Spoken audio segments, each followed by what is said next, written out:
Greetings, gentlemen and ladies. Welcome back. Today, we are joined by FrostPrime, who generously jumped on during our 20,000 celebration stream. This was a lovely interview. We talk about Slay the Spire, advice that he would have wanted to hear at 20k, and so much more. A huge thanks to Frost for joining me today, and I hope you guys enjoy. Well, first of all, thank you very much for coming on during the weekend. Really, really appreciate it. And absolutely nice to hang out.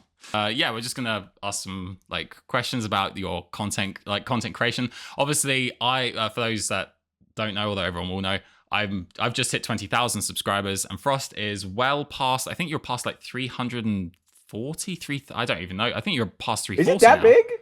I think it's pretty big now. Yeah. I'm almost at 340 right now. Nearly at 340,000 subscribers, which is so freaking awesome. It's crazy.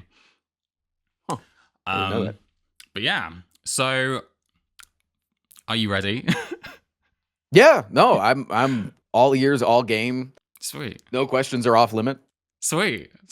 Well, I guess the first question for us. Oh, this is gonna be so cheesy. How you doing? Didn't you just ask me that? What do you mean this is the first fucking question? This is the second question, and this is the second time you've asked it. Obviously, we spoke just before Slay the Spire 2 came out. Obviously, we've done a collab since. How have you been enjoying it, and how have you been finding the game? I mean, I think that the game is peak content. I think that the audience behind it is ever fiending for more content, and I think that we okay, let me say this.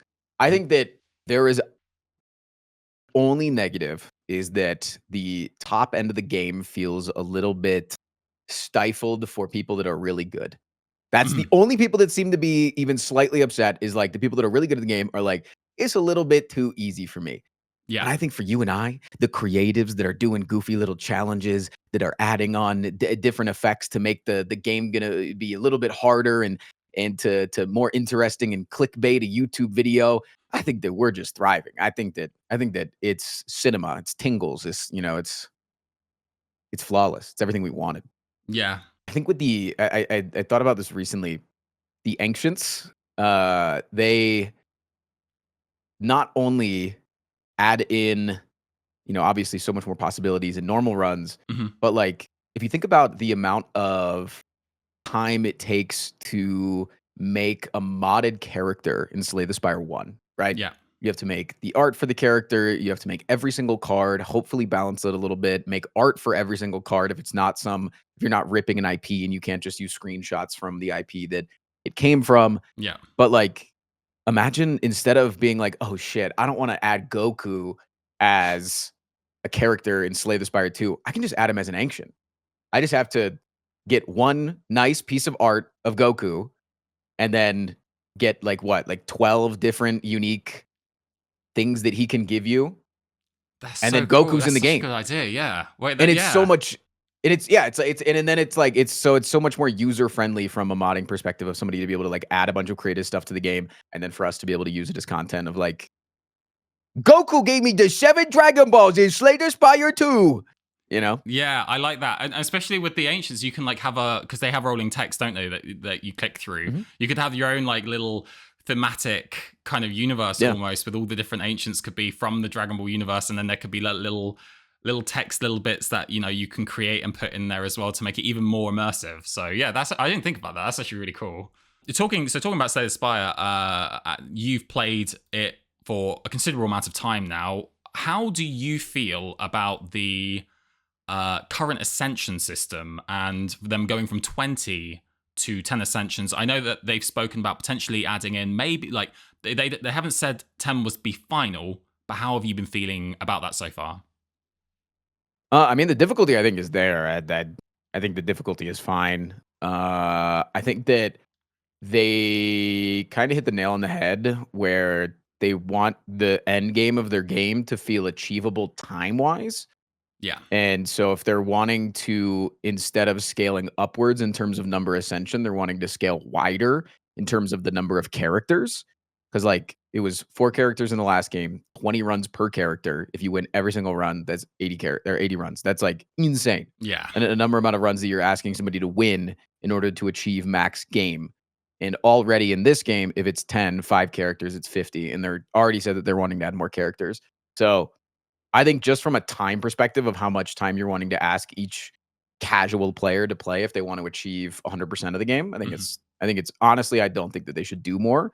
They should just make Ascension 10 more difficult. Yeah. And then, just make more characters and make it goofier. And I think that, especially with like alternative acts, like I think that's gonna be really what keeps people coming back. Is the so much variety of runs is more important. Yeah. They because they spoke about recently in their roadmap that they were, I think, if I'm not mistaken, they're planning on adding an alternate act for Act 2 and 3. And that sounds really, really exciting, at least to me. The new character, though, I do want to actually, it's a little bit further down, but I was interested in your thoughts on this. Okay, so I've got a theory. Okay. I've got a theory, and I think I'm cooking with this theory, but I want to hear your thoughts first. Yeah. Sure. Okay. Do you think that the Watcher is returning as a playable character? Hell no.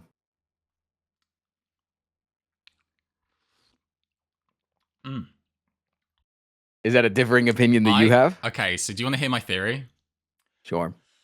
So I think she's returning. I think she's returning, obviously, with a new set of things. So she's not going to have Calm, and she's not going to have Wrath, and she's not going to have Calm now. Okay. The reason of my logic is as follows.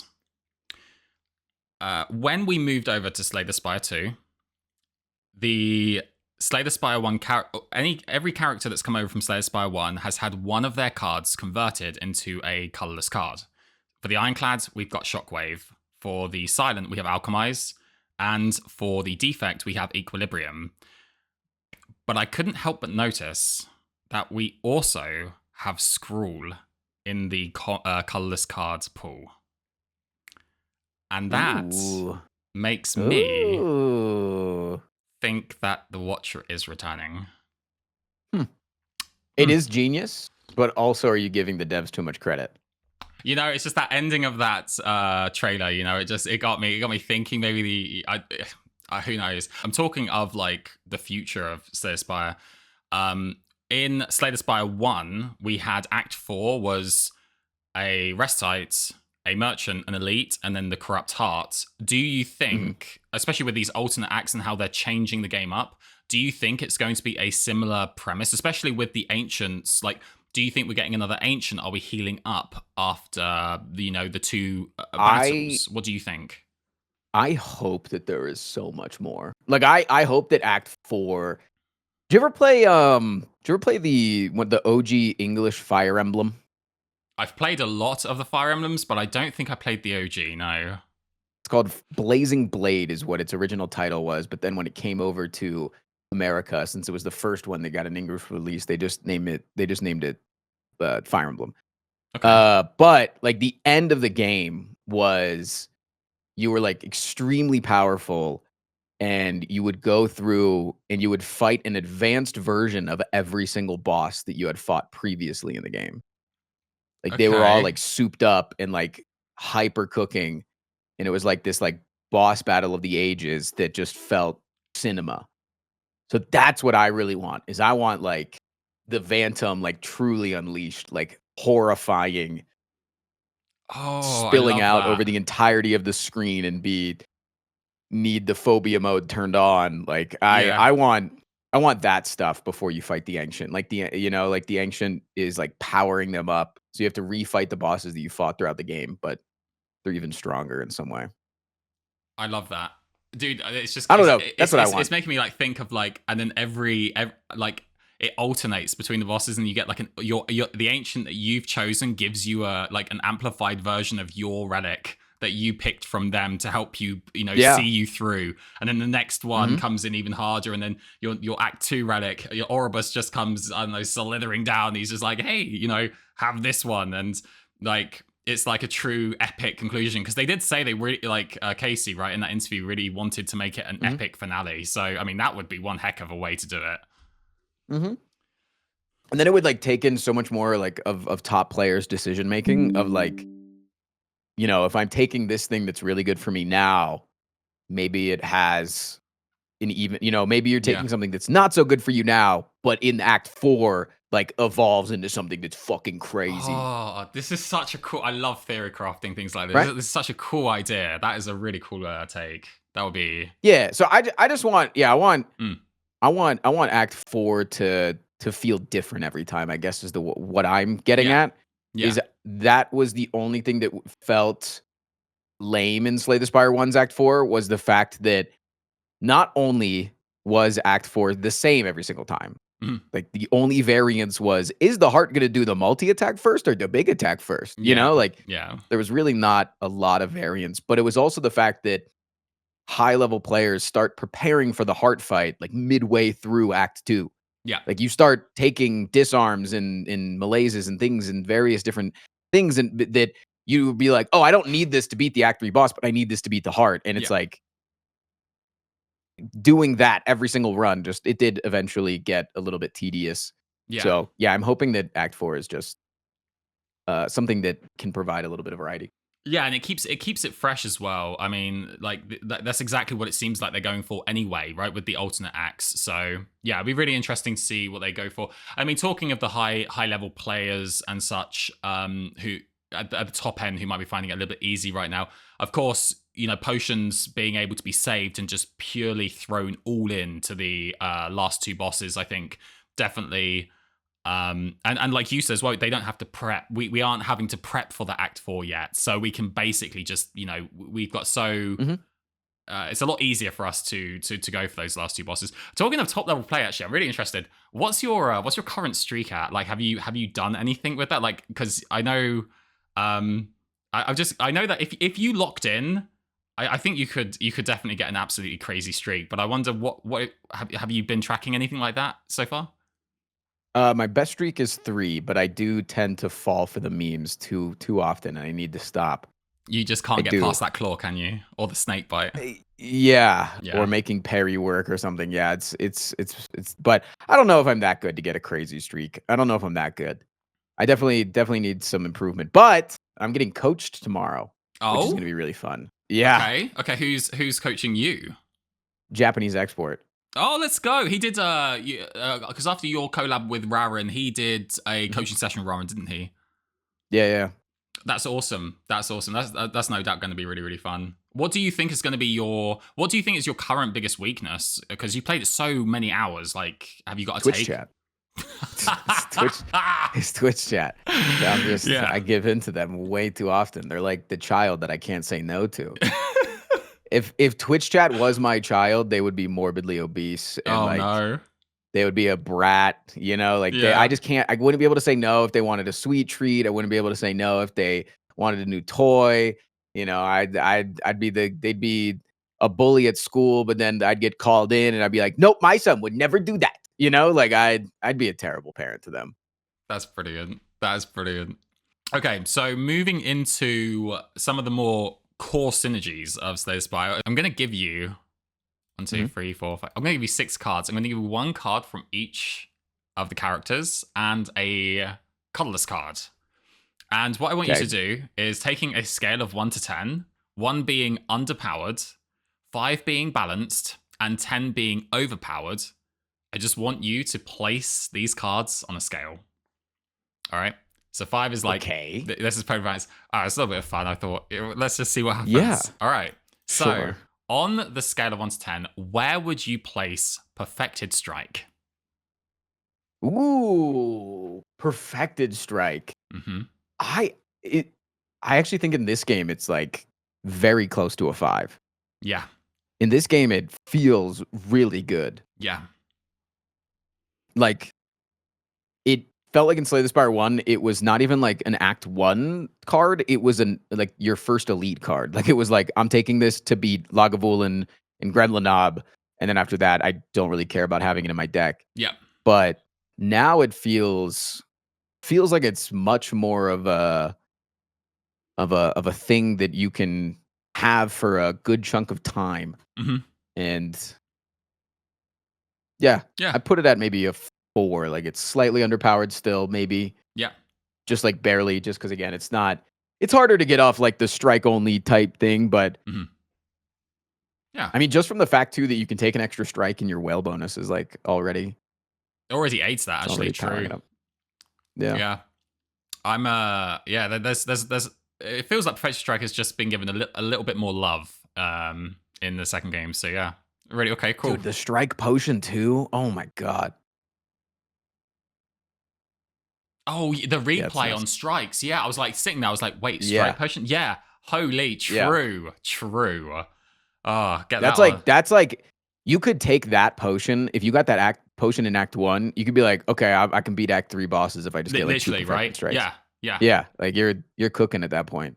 Okay, next one. This is gonna be interesting. So again, scale of 1 to 10, 1 being underpowered, 5 being perfectly balanced, and 10 being overpowered. Where would you? It's an 8. No. I wasn't gonna go Snakebite. I was thinking about it, but I was thinking I'll do something a bit different. 8. Do you know what? Actually, tangent for a second. What was I? Yeah, you completely. It was a short that was on your channel, and it was about the. Oh, what's the relic called? The Snowflake relic. The power. You play a power, you get was it 8 block? PermaFrost. Yeah, PermaFrost, right? Or 7 block, 7 or 8. Initially, when I looked at that, I was like, this is like what once and that's it kind of thing. Now it's like actually low key that one time that you play it, it's actually really good. It's a self repair. Yeah, it is. Yeah, it is, and it lets you play the 3 cost powers without like taking a chunk as well, and it's just it feels good every time I've had it. So exactly. Yeah. No. Hey. Yeah. Like. People like put an Echo Form in their deck, and then they're like, okay, I need to get like a boot sequence in order to be able to play it well. I need to take you take Luminescence from an Ancient just as like your boss reward that is just to be able to play Echo Form. Like you take an entire boss relic just to play Echo Form, and you don't want to be able to more easily play Echo Form off of a 7 block. Like it's so good. It's so strong.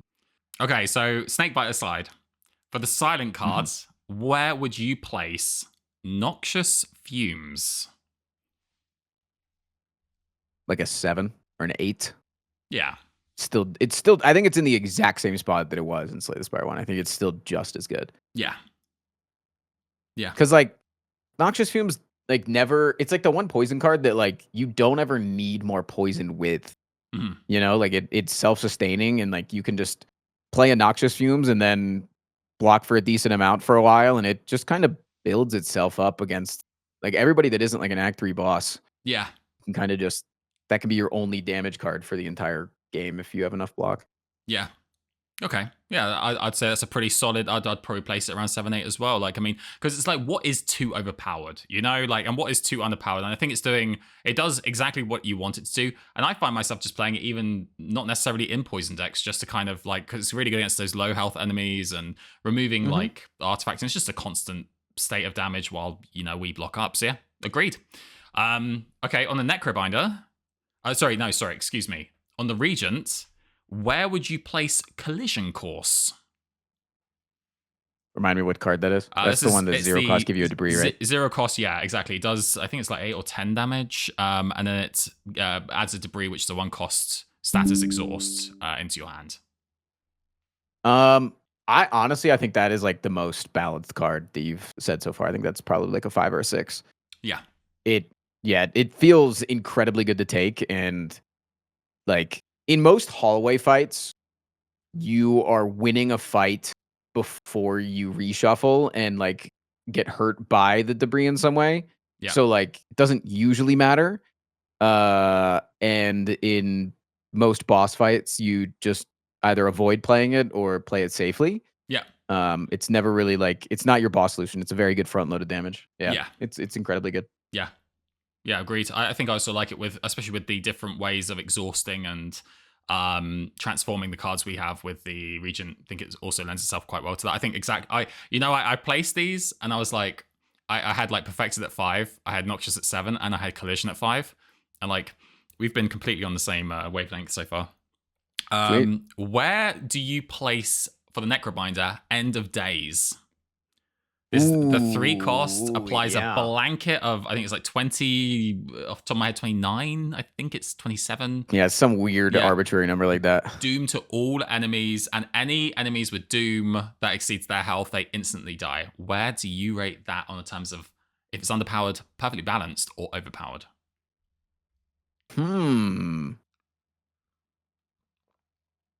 Because that's like such a good card. Mm-hmm. And it's so good early game. Like, it's nuts early game. Mm-hmm. And then late game, it's just like to finish your Doom, right? Yeah.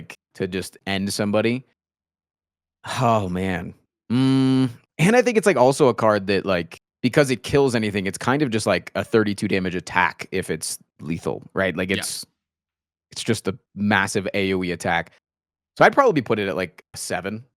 Yeah. Like, I think it's probably really, really strong, but it also kind of like a lot of rare cards should be really, really strong. Yes. So maybe it is a 5 because it's rare. Yeah. But if it wasn't rare, it'd be like a 7 or an 8. Yeah. Yeah. So this is the tough part, because when I was thinking of like making these questions for you, I was thinking this is great because it's really going to showcase like the difficulty of designing balance for cards, because it's like, you know, is a card balanced because it's a, like you just mentioned, it's a rare card. It also costs 3. But like it can also just wipe out all the enemies, especially in Act 2. Those annoying little bugs that like can only take 9 damage per turn, and that like Doom is such a cheap mechanic. Like the fact that it gets around that, it gets around the coral, like it gets around everything. It doesn't care. It just says it doesn't. You don't lose HP. You are dead. Yeah. I think I'd agree. I think it's so hard to really put a number on this card, as in like where the balancing is. I think it just all depends on like, I don't know. I put it as between 6 and 7, and I just didn't know where else to put it. So yeah, I guess I'd agree with you there as well. Okay, moving on to Defect, the last of the characters. Where on the scale would you place the Defect cards? Fight Through. This is the 1 cost block card. I think it's 13 block if memory serves. And it adds 2 wounds to your discard pile, I think. Yeah, I mean, it's breakthrough from. What was it called in Slay the Spire 1? Power through. Power through. That's what it was. But instead of it being in your hand, it's in your discard pile. Right. But it's essentially just the moving over of power through. Yeah. I think I mean, the package for the Defect is so much better than the Ironclad for statuses. 100%. I think it's probably at a 6, because I don't take it if I'm not doing status stuff, which I think that you would take a power through a lot of times on Ironclad, but maybe I should be taking it more as just like a decent block card. But I don't know. I should probably think about taking it more, but I do really want. I was talking about this with my chat recently, and I want more cards on the Defect that target statuses everywhere, but maybe target a specific type of status. Ooh, I like that. Yeah, like something that's like a wake up mechanic, and you target all your dazed, or target all your wounds, or target all your burns, like.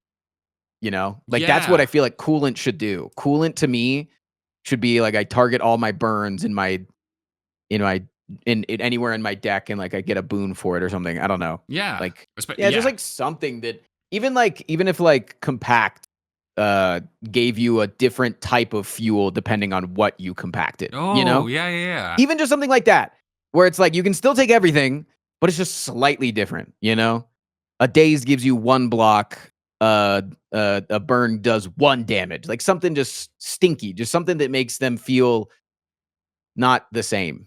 It's like I also love doing that. Like I love floating ideas around, and like at the end of the day being like, it's not my job to figure it out, you know? Like it's we're just shooting shit, and then you know we know that we're not actually good game designers, we're not actually good at balancing things, and we just throw ideas. And I feel like sometimes you just throw, like, I feel like Not Yet, for instance, the new Ironclad card. Yeah. I feel like that was literally just people being like, we really desire a healing mechanic on the Ironclad. Like, we really desire that. And they're like, okay, we can get inspired on that. Mhm. So I feel like if you just throw around ideas, you know that the STS2 devs are always listening and watching and reading your F2s. Like, yeah, they might get inspired, and they might not make anything that is close to what you said, but you might spur something. A lot of times when I need like a stream idea, I go to my wife and I'm like, all right, hit me off with like some sub goal ideas or something for like a marathon stream. Yeah. And she always says the same thing. She says, well, you know, I'm not good at this. And I'm like, I don't need you to be good at this. I just need you to say words. Yeah. And like, she'll say, what if you pop a zit on your back every time? And I'm like, oh, papa. And then it's like things just get inspired and you go in different directions. Yeah. To finish off the ratings, we have a colorless card. Where do you, on the scale of 1 to 10, place Jackpot? Ooh. Oh, I love Jackpot. Yeah. It's just a 10 out of 10 on vibes, man. Yeah. That card is it's so fun. And it's not, I don't know how balanced it actually is, but every time I take it, I have a good fucking time. And you know what I actually like? I love the fact that it's actually zero cost cards and not cards that you make cost zero. Those cards that you make cost zero, it would be far more broken. It would be way too strong. But I love the fact that like, you know what you're getting. Like you can, and that's why it's a real gamble. You're like, okay, I could play 2 defends here, or I know that I'm the Ironclad. And the common zero cost card that I see is Bloodletting. And so if I play Jackpot for 3, all of my energy, I might get a Bloodletting, which would allow me to play my 2 defense still, or I could get 2 packs end. And those would just one-shot the fight that I'm in. It's like, it genuinely feels like a gambling mechanic. Like, it's awesome. And that's exactly what I want from a gambling mechanic in a video game, is I want it to just be either I go, fuck yes, that's awesome, or I get really pissed. But I know at the end of the day that it's my fault. And it's so good. That's a peak card. I think that's might be one of my favorite cards, if not my favorite card in the game. It does damage, big bonks. You get 3 cards that are 0 that get added into your deck. I mean, what's not to love? Okay, so that pretty much sums up the Slay the Spire section. Now I want to move on into talking about being a content creator. Wow. Okay. If you could give 20,000 subscriber Tristan any advice, what would it be? 20,000. So you're looking back to when you were at 20,000 subscribers. What would at that point in time have been helpful advice from the viewpoint that you have now, looking back? Invest in Bitcoin.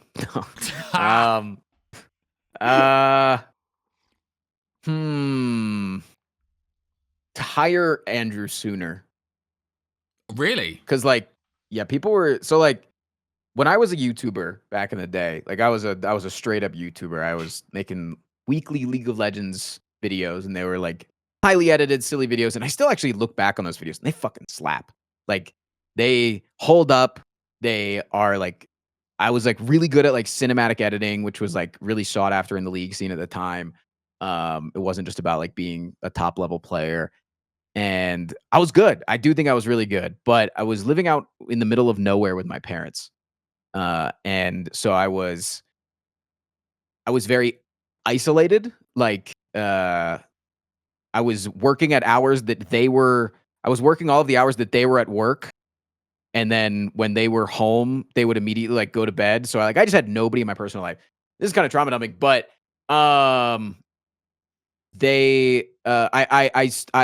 the reason why I started streaming is because I wanted more interaction with my audience. Like, I wanted to not put out a video, have like 2 days of getting comments and feedback and interacting and like new people coming to the Discord and things. And then having, the next week or 2, however long it took me to make a video, of like silence, right? Essentially. Yeah. And so I started streaming because it was just a better medium for me as an extrovert to interact with my audience. And also that was what I was craving at the time, was just talking with people. But when I was streaming, I thought that like you could actually make it as a streamer without making content elsewhere. So I was just streaming to like 20 to 50 viewers, and it was going nowhere, and I was getting frustrated with it. And that was I was probably a little bit bigger than 20,000 subscribers, because I had amassed like a little bit more of that subscriber base before I started streaming full time. Yeah. But like, I just wasn't using my YouTube channel. My YouTube channel was just dead. So I would say that when you come to your streaming crossroads, hire Andrew immediately, because people were telling me like you should upload to YouTube, you should upload to YouTube, and I was just like, no, I'm gonna keep doing this, and I just didn't even think of the idea of hiring an editor. It's not gonna apply to everybody, but big advice to me. Yeah. I put that question in sort of listen for myself as well. Oh, you want me to give an answer to you? Oh, I had one which was so your channel sucks, MultiBradx, because of these reasons. Let me name them for you. Oh dear. Yeah. Well, actually, I think I placed it in the just like never mind, don't ask kind of question. What advice would you have for me? I have one major piece of advice, and it's going to be really simple, but it's really complicated at the end of the day. You need to level up your thumbnail game. Really? That's... Yeah. Oh, okay. I did not expect that. Okay. Yeah. Your thumbnails aren't terrible, but I think that they could be like 10 times better. Okay. Yeah, I honestly, I don't know what looks good, and so I do struggle with it, but that's great advice, and I'll definitely take that. I'll definitely take that on board. Actually, I'm gonna write that down. I actually think that you're I'm looking at your channel right now. I think the Can We Beat Slay the Spire, the multiplayer, I think that was like a really good thumbnail. But yeah, I think the text spam is just like, it's a bit much. Okay. It's a bit much because I think you're just repeating exactly what's in the title in the thumbnail, and I think you can kind of think of them as like an entire package. I see. You know, like you don't necessarily need to put what's in the title in the thumbnail and vice versa. Like you can kind of like, instead of like naming out the entire title of like no strikes, of like your no strikes video, you can just put the words no strikes or like have strikes with like the cross through it or something in the title. And I'd be down to like hit you up with a guy. I got a guy. Yeah. He could probably just like talk you through some stuff. Yeah, I'm very, very, like, as you know, very new to it all. And the only thoughts that I had around them were the consistency of people know it's a video that I've made. That's basically all I thought about. That's fair. So yeah, that's great advice. I'll definitely I'll hit you up afterwards for that for sure. Because if you care, again, like if you think that your thumbnails are fine, you can tell me to go fuck myself. Like No. I don't necessarily know more than you. You know, I think that's another thing as a content creator. Other people don't necessarily know more than you, but yeah. I mean, I want to soak in as much as humanly possible to like, because like, let's say that, you know, the guy's like, hey, here's some things, and they just don't vibe for me. Then yeah, like you say, you just say no thanks, or anything, or like the advice or whatever, and you just say no. Okay, great to know. But like having more information at your arsenal, or like different takes, especially from people who are well versed in content creation. I mean, I'd be a fool to say, nah, I'm good. I like my Kanya beats at the top and a big old red text at the bottom, you know? No, you know, it's hell yeah. I loved that thumbnail. I gotta be honest with you. I should have done more with the text for sure, because it was just quite like just plain white, like whatever. But I loved the like little joke at and like Frost and like I thought I liked that one. That was something I really liked. I was like, no, it was really adorable. Yeah. Actually, yeah. Talking of advice, actually, we'll finish up with the advice part. So, for anyone out there who is thinking about starting up today, like someone who wants to be a content creator, what would you say? I don't know. Content creation has changed so much. I feel like in order to start out, you have to value so much more like short related content, TikTok related content. Like you have to do so much different stuff versus someone that is more established. So I don't know that I necessarily know best on how to grow. I can give the silly blanket advice of like, be true to yourself. But I also say that as like seeing so many people in content creation that become disgusting mongrels of chasing every bit of clout that they possibly can. And it can be disappointing to see somebody like kind of turn to the dark side on that. So either be a mongrel from the start or stay away from being a mongrel is what I'm saying. That's great advice. Ooh, wait, I have one more piece of advice for up and coming content creators. This is my number one gripe. Don't get exploited by sponsors. Know your fucking worth. Like, figure out your worth. there's like clear metrics of that there's like calculators and shit like that. You can talk to an agency and like usually they'll give you like friendly advice and without like actually wanting to partner with you or anything like that, just to like tell you how much you should be asking from sponsorships. And don't let them fucking talk you down, because they will see that you have a smaller channel and they'll be like, oh, this person probably doesn't understand what their actual worth is, and they'll offer you some bullshit fucking rate that is absolutely exploiting your labor, and know that you are worth more than that. Sorry. Yeah. No, that's it. No, that's great advice. Yeah, or just have FrostPrime as your friend, so you can just message him and ask him what the rates are. Because I remember when I asked you that, so yeah, I remember getting it like that, and I was like, okay, 1.5x your CCP. That's baby. right, that's right. $20 CPM. Check it out. That's kind of your base rate. Like, yeah, sure. And that was great. Yeah. Moving forward, regarding making content, because you said that I think the way that your system works now is you do have a team. You're not just by yourself now, right? Yeah, so Andrew does the long form YouTube videos. Armadillo is my moderator and he helps out with like thumbnail stuff. We have Bird, who's like on as a consultant, but he's actually a full-time YouTuber himself, but he gets paid a little bit just to help us out with like directions of titles and thumbnails and things like that. And then Mambu is the shorts editor, and he manages like all of the social media posting of any of that stuff. At what point did you give away 100% straight away? Like, what was your thought process for this? And because obviously you're going to have a lot of people will say, well, I give 50%, right? Or I give 60%, but not you. You've said, you know what? I'm happy with my revenue coming directly from streaming, and I'm sure you've had to think about it and stuff. And I know the amount of effort and the amount of like time that goes into all these edits for the YouTube channel. I mean, there's probably a lot of thought behind there. I don't know if you want to talk us through the process of thought that got you to that point. Yeah, so it was towards the end of 2017. I'd been streaming pretty regularly, and like I said earlier, it was not amounting to any sort of growth. And so I knew that I wanted to start uploading on YouTube again in order to capture that growth. And so Andrew had been working for a few friends of mine. And so I brought him on. And at the time, I was paying him $1,500 a month in order to make more videos than that was worth. But the YouTube channel was only making like $400 a month. So I was like, I'm going to be bleeding $1,100. And I couldn't afford that. Like, I wasn't making that much off of Twitch. And so I was just like, I can do this.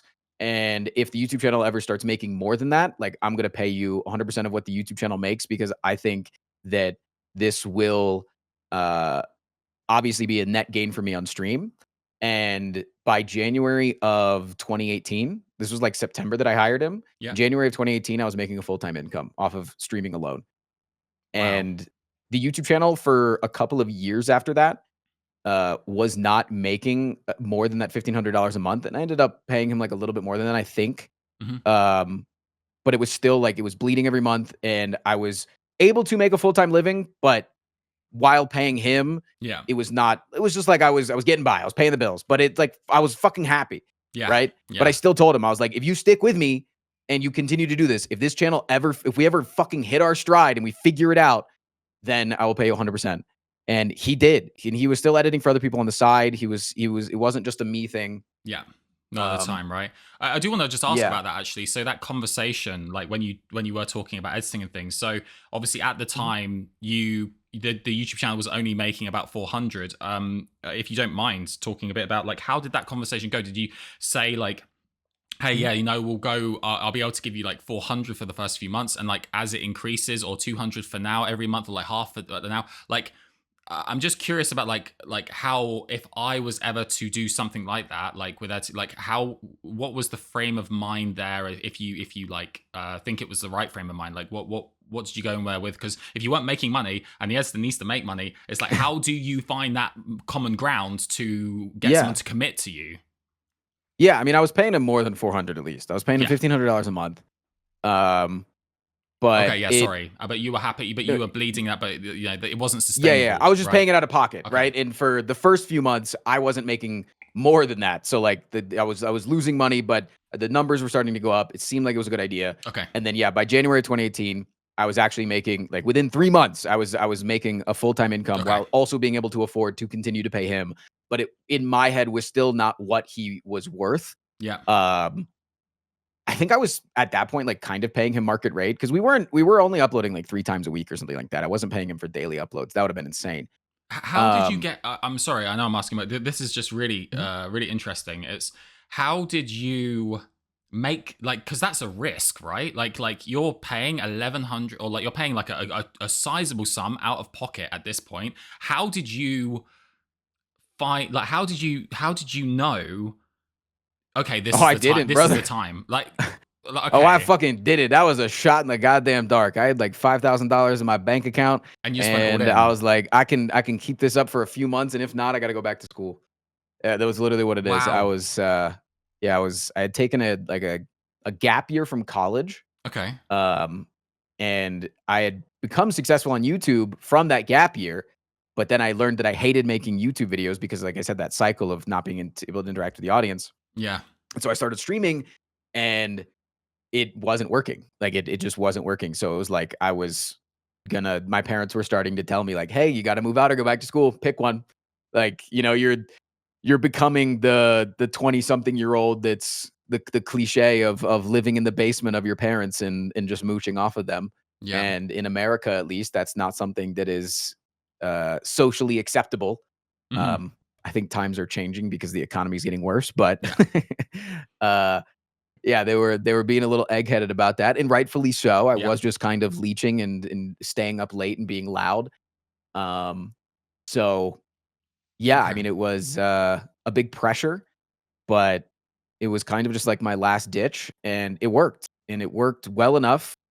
And like the YouTube channel kind of wasn't going anywhere for a while. Like it was kind of because we Okay. were uploading like completely Yeah. different content. We went from like highly uploaded or highly edited, like guide Yeah. styled League of Legends content to stream highlights. And Right. like obviously there was like a small audience for that and people that liked me as my personality. But like the YouTube channel started bleeding subscribers heavily. We lost like probably over the next year, like we netted negative like 40,000 subs, something like that. Like we lost like a crazy amount. Was that scary at that point for you, or were you already Fucking quite established? terrifying. Yeah. Yeah. Yeah. Yeah, and we were, like, just kind of floundering because nothing was working. Like, every video that we would upload would get less views than the last, and we just couldn't figure it out. Yeah. And then Slay the Spire came along, and we tried to do Slay the Spire in the same style that we did League videos, where it was, like, 10-minute highlights for a run, and it, Okay. like, just wasn't working because, like, Slay the Spire is a game that you kind of need the full context of the whole run. I mean, you Yeah. know that, right? Yeah. Like, you kind of need to walk people through it. And then eventually it was this is gonna be crazy to say, but it was genuinely the GOAT dream that it What? yeah, What? it was Dream? so Dream, the Minecraft YouTuber. Yeah. God rest his soul. No, I'm just kidding.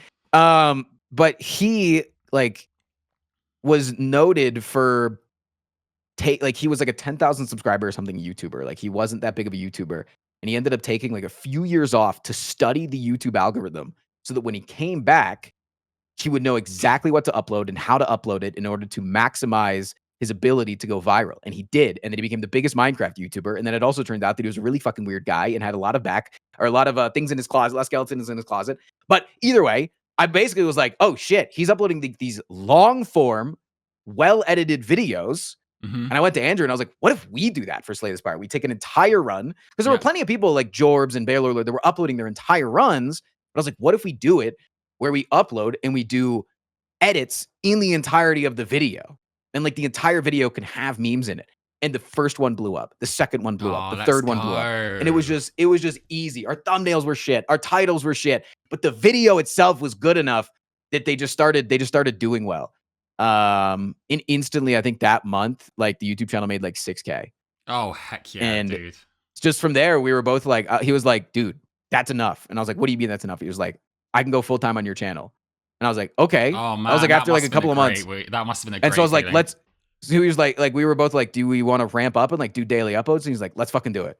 And so we just pushed. We went harder and it just, ever since then, it's only gotten easier. Like it's only gotten easier because like nowadays our relationship is like, I don't even fucking talk to the guy. Like we have a Discord with all 5 of the people that work for me. Yeah. And like he goes in there and he's like, this is the video that's for tomorrow. And then Armadillo and Bird, the two people that help out on thumbnails, like kind of collaborate, and they all three of them talk about like the title and thumbnail for tomorrow. And then I'll just look at what that video is, and I'll record an intro for it, and I'll just log off. And he just gets the ping that something the video got uploaded to the Dropbox. He adds the intro, and the video goes live. Like, I am completely hands off, and that's why I love working with him. And like, I knew that after all of that it was going to work, is because it's completely self-sustaining at this point. As long as I stream, as long as I do exactly what I want to do, everything else happens, and I continue to grow. He continues to grow. It's just a symbiotic relationship at this point, that everybody's doing exactly the content that they want to do, and everybody's happy. And everyone's happy, and it's working for everyone. That's fantastic. What a lovely story. What a great story. I think I'm the fucking luckiest person alive. Yeah, I think that the term throwing around like luck, I think, yeah, for sure, there is always going to be an amount of luck, but the hard work, like you graft. Like, I honestly haven't seen anyone. I mentioned this before as well, but I haven't seen anyone that works as hard as you do. Like, I just haven't. Like, you just the amount of time that you put into, it's not just like what people don't realize about streaming is it's not just the hours that you are alert for in a stream, which could just be 6 hours a day. Obviously, a different moments, like a Silk Song 24 hour, for example, or like major things, right? Where you just go all in and you make these big sort of commitments and you see them through. You turn up every time you are scheduled to stream, you turn up on time every single time. That is in itself quite an achievement. But it's all of the thinking of ideas outside, like the worry that there is as well. It's like, this is getting a bit stale or something, or what do I do? Like sitting with that, wrestling with those ideas. It's the organization of all of the back end things as well, whether it's to do with the sponsors, whether it's to do with the tech that you're using, whether it's to do with the collaborations or the communications that you have with other people or organizers. Like, there is so much more that goes into it. At least I've been finding more and more now, than just hitting start stream. There's a lot more to it. And when, especially like at the beginning of Slay the Spire 2, where you just did not stop. Like, your collabs were like every day almost, or every other day at the very least, and you were just streaming for like, you would do your you would still do a full stream even near the end of that. You're still streaming, collabing even today, which is insane. But it was like when you had already been doing it for like 3 weeks, and then you had, I think it was Box and Skara, you'd still do your big stream at the beginning for 6-7 hours. You would take like a 2-hour break, and then you'd do like another 4, 5, 6 hours on top of that, and you just continue doing these. I don't know how you did it. I've tried. Cocaine. No, I don't. I don't do well with taking compliments, so I'm just gonna make jokes. Yeah. How? Okay. So to turn this from a compliment, is there anything that you did to that you feel that you did that enabled you to sort of tackle these workloads, or is there a frame of mind that you got into, or is it just how you're built, like in terms of tackling those sort of long hours every day, like without break of day? I think that I think it's a muscle. Like, I think it's like anything else. Like, you have to train for it. Like, you can't just like start streaming many hours. I mean, you can, right? Like, when I started streaming, I was streaming 8 hours a day for like 5 years in a row. I streamed 8 hours a day, nonstop. Yes. But like, those streams were shit. Like, those streams were fucking terrible, right? It's like if you started going to the gym right now, you said, I'm going to run 5 miles. The day one, it would be fucking miserable. And then day 2 would be worse because you're sore. But then probably like a year in, that's probably the easiest part of your day.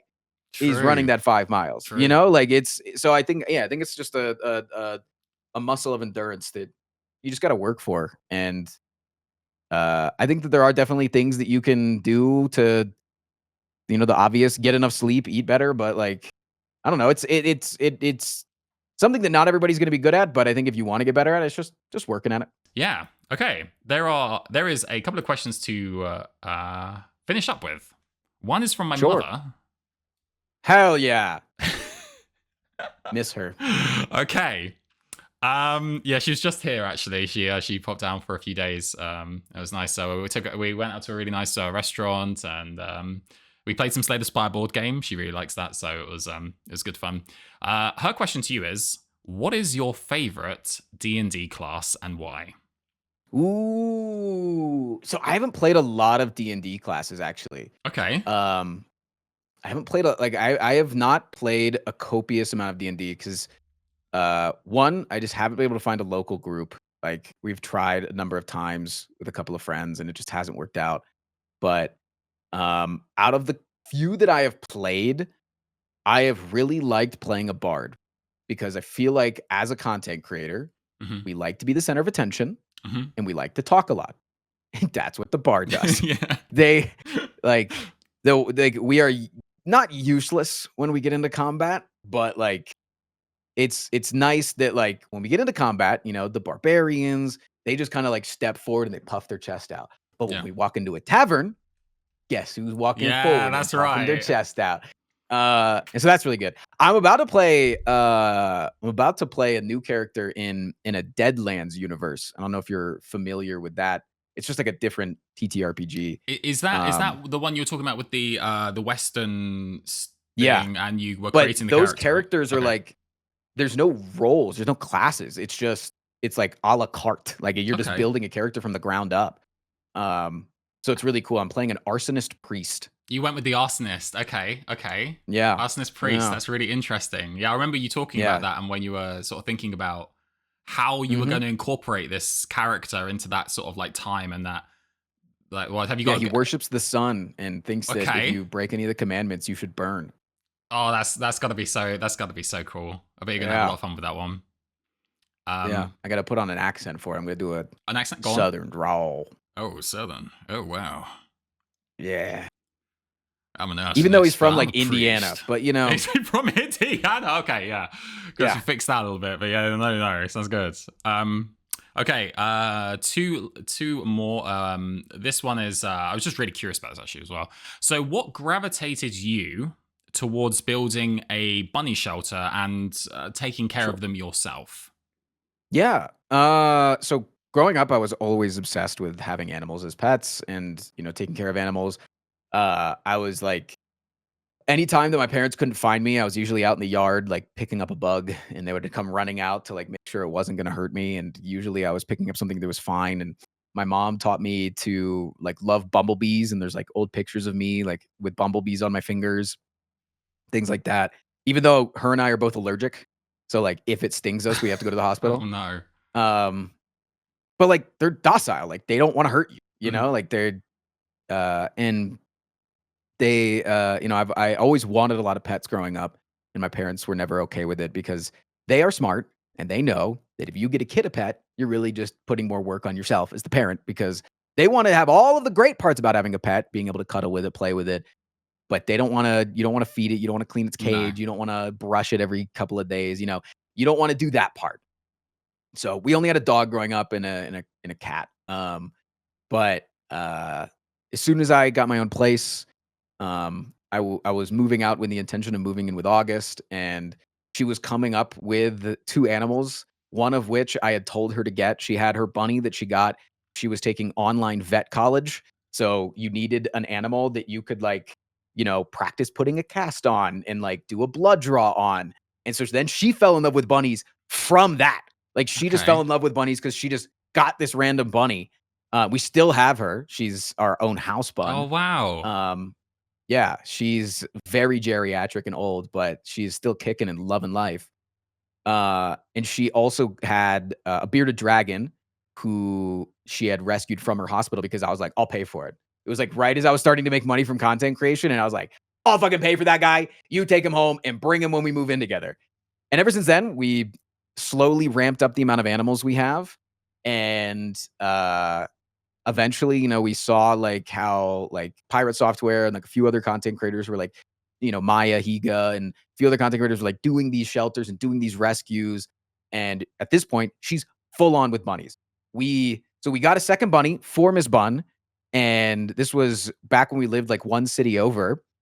And he had a liver lobe torsion, which is essentially like your liver flips. And so it Okay. crosses all the wires. Okay. Um, and he needed a surgery that couldn't be done at her hospital. So she drove up to Denver to get it done And she came back and she was like, 1, he's good. He's great. 2, we're moving to Denver because this hospital is the greatest place I've ever been to. Their medicine is amazing. The doctors there are fantastic.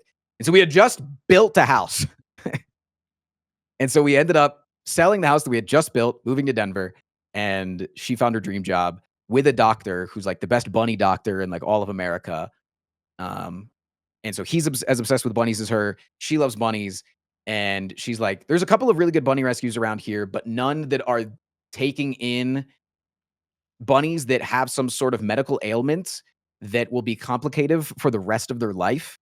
Right. And because most of the shelters are going to take in a bunny that they want to then adopt out, right? Yeah, they want to adopt it back out. But like what happens when like you have a bunny, like one of ours is he has one eyeball and is completely deaf. Like that is a very unique case that like the average person might not be able to understand. So like we can just give him perfect end of life. Or like if for whatever reason, there was a bunny that was boarding with us recently, who's paraplegic and you'd have to express her bladder twice a day. Yeah. And so like things that are like very specific like that, like that's just is amazing. So yeah, she fell in love with bunnies, and then we found a niche of care that is lacking in our neck of the woods, and yeah, it's amazing. And the audience appeal to it is phenomenal. The fact that it paid for itself just by people watching it is incredible. It's insane.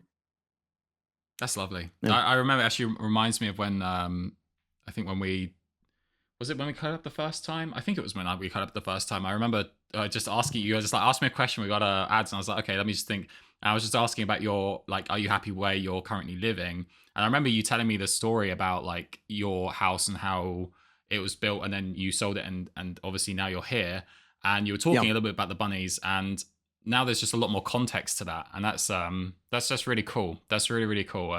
Do you think about like expanding the like area of which you have the bunnies, like the more money that's sort of like obviously that's coming in that's funding the bunnies? Like that's the dream, dude. If we could get a building for them, that'd be so crazy. That would be sick. That'd be so crazy. There's a couple of places nearby too, like neighborhood spots that we could walk to.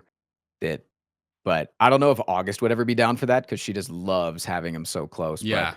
But I'll get a place that has like a apartment up top so she can sleep there most nights, and okay. Then we'll make this house the content creator house. The content creator house. Yeah. Last question is sure. Are you, how do I want to do this last question?